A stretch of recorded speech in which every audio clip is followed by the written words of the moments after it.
అందరికీ నమస్కారం. నేను doctor Ranjesh, general laparoscopic surgeon, medical director Shaurya hospitals. ఈ వీడియో ఫిషర్ సమస్యతోటి బాధపడుతున్న వాళ్ళ కోసం తీస్తున్నాను. ఫిషర్ అనేది మోషన్ హార్డ్గా వెళ్తే మీకు వచ్చే సమస్య. దీన్ని రెండు రకాలుగా మనం డివైడ్ చేస్తాము, acute fissure and chronic fissure.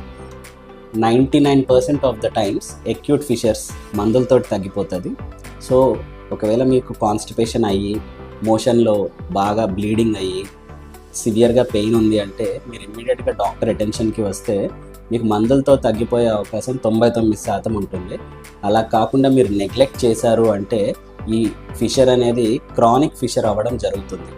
ఒకసారి క్రానిసిటీ వచ్చింది అంటే ఆ ఫిషర్ పూర్తిగా హీల్ అవ్వకపోవడం, ఒకసారి దాన్ని ఇన్ఫెక్షన్ అయ్యి ఫిస్టులా లాగా జరిగే అవకాశం ఎక్కువగా ఉంటుంది.